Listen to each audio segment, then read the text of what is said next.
Good evening. My name is Hazirah Baharadin. Our headline today is about challenges of Vision 2020, in which this idea was presented by our fourth Prime Minister, Tun Dr. Mahathir Mohamad.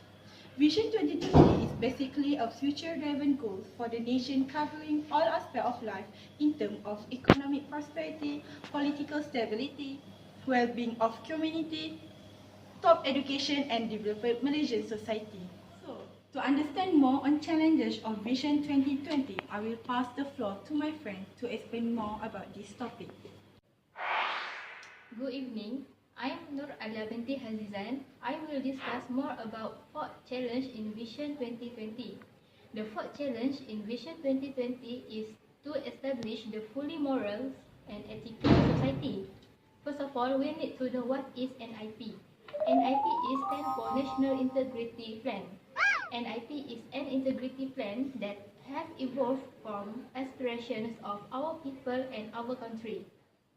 The objective of NIP is to fulfill the fourth challenge in Vision 2020. In order to achieve this objective, NIP has set 5 policies, but I will focus on 2 policies only, which are effective by reduce the corruption, malpractice and power abuse, and the second one is strengthen the family institutions. The first policies in the fourth challenge of Vision 2020 is effectively reduce the corruption, malpractice and abuse of power. In order to achieve this strategy, NIP will use both international and national benchmarking.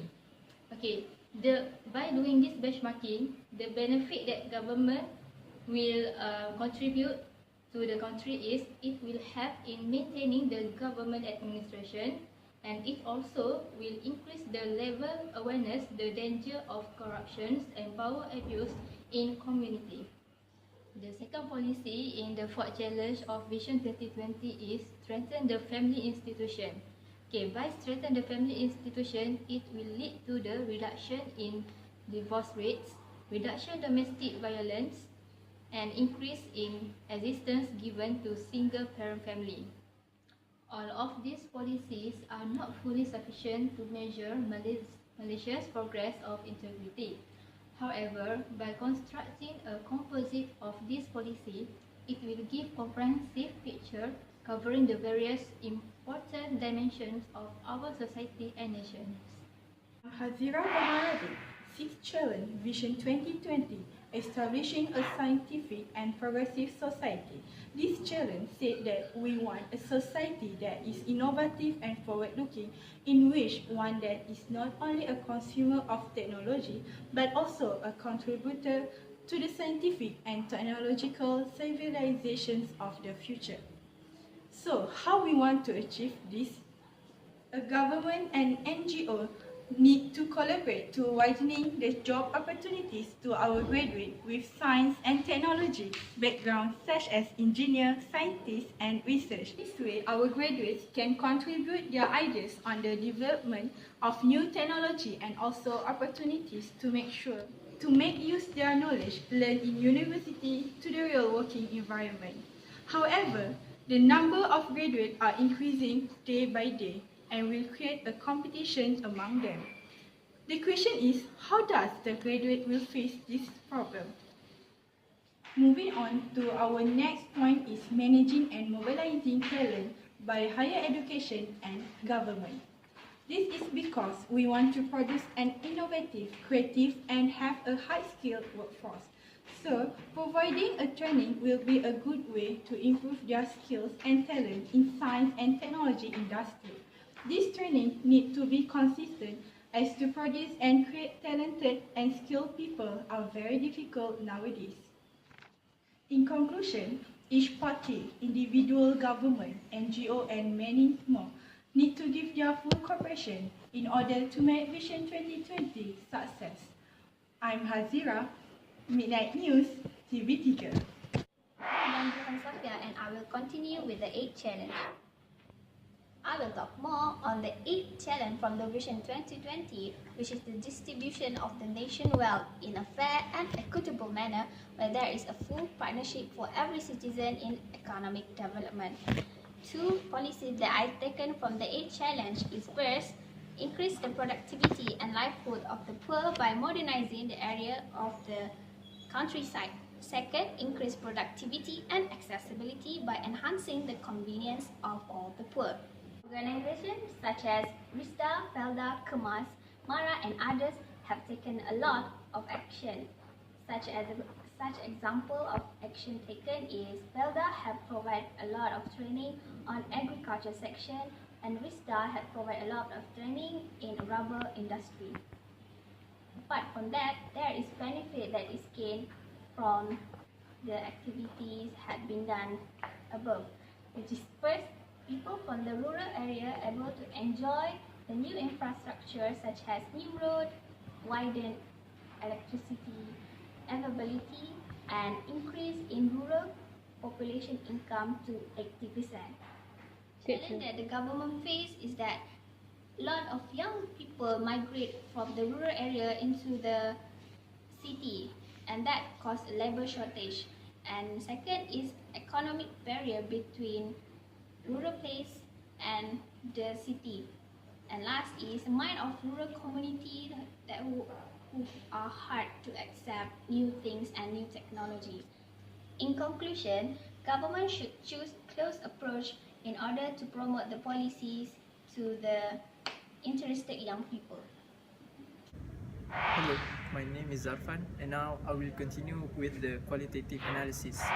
So for the challenge of establishment of high moral and ethical values through strong religious holds, the nation have implemented the National Integrity Plan, which is introduced in 2004, that aim to enhance integrity and covering people at all sectors, includes industries, government, public sectors and private sectors.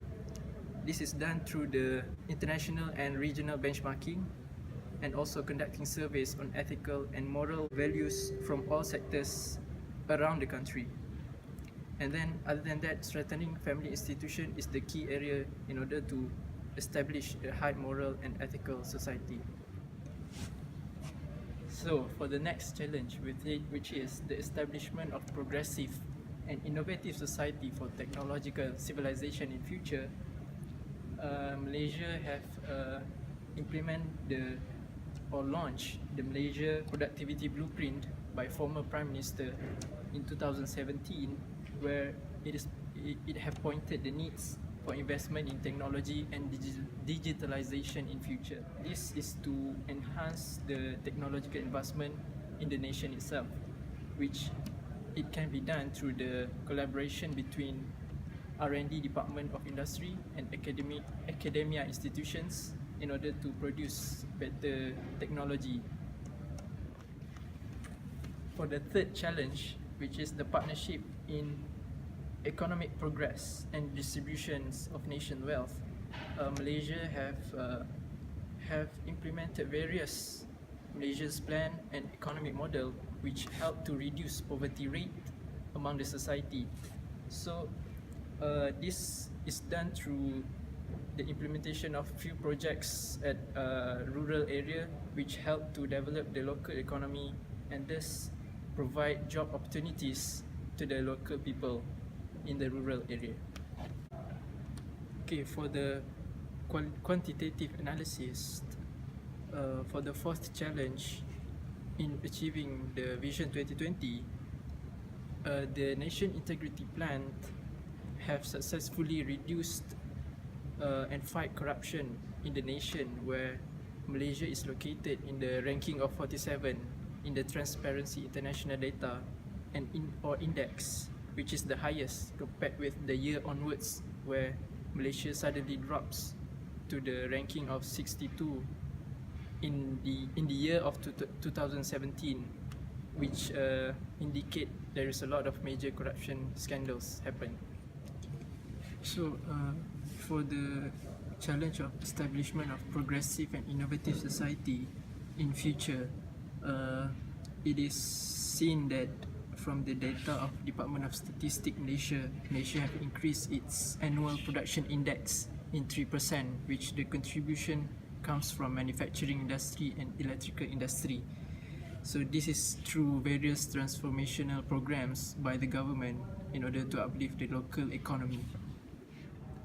So in challenge of establishment of partnership in economic progress and fair distribution of nation's wealth, according to chart from Department of Statistics Malaysia, poverty rate is seen to decrease from year 2009 to 2012 because there have been a lot of economical program being developed in rural area in order to provide job opportunities to the local people and generates urbanization. I am Ameer. I will explain about the stakeholder analysis. For the first analysis is about the stakeholder for the fourth challenge. Who is the stakeholders? First is the government, specifically the Ministry of Women, Family and Community Development, the Ministry of Education and the Anti-Corruption Agency. Okay, how can these stakeholders contribute to this challenge? First, the ministry needs to conduct programs that can strengthen the family institution. Second, the Ministry of Education needs to revise the education system so that it can fit with the mindset of today's younger generation for them to have more good ethics. Okay, last, the Anti-Corruption Agency. They have to implement law enforcement to capture the wrongdoings and to prevent the abuse of power and corruption. Next is the analysis for the sixth challenge, which is establishing a scientific and progressive society. It is the Minister of Science and Technology, the Minister of Education again, NGOs, institutions and industries. How can they contribute? First, the Ministry of Science and Technology and the Ministry of Education need to cooperate to raise the awareness for technology development and expose the younger generations to technology so that they can be used to technology and can adapt. For the institutions, NGOs and industries, they can contribute by conducting competitions involving technology to attract the interest in technology development. And then one way is they can aid the development of technology by giving incentives for research, for example. The last analysis is based on the stakeholders for ensuring an economically just society, which is the eighth challenge. Who is the stakeholders? First is the Ministry of Economical Affairs, Ministry of Finance, private sectors, industries and NGOs. Okay, how can they contribute to this project? First is by correcting the imbalance that occurs in the socio-economy which exists between race, place and states in Malaysia. Second is to increase job opportunities, increase productivity of the citizens and raising the income of citizens. The establishment of the new economic policy is one of the examples to balance the socio-economy in Malaysia. Apart from that, the industries and the NGOs can provide practical training for the citizens that is unemployed for them to be more productive and contributing to the society. One more example is the SLIM, which is the Scheme Latihan Satu Malaysia. It is one of the good initiative by the government to train the citizens to be more productive and to get more chance of employment.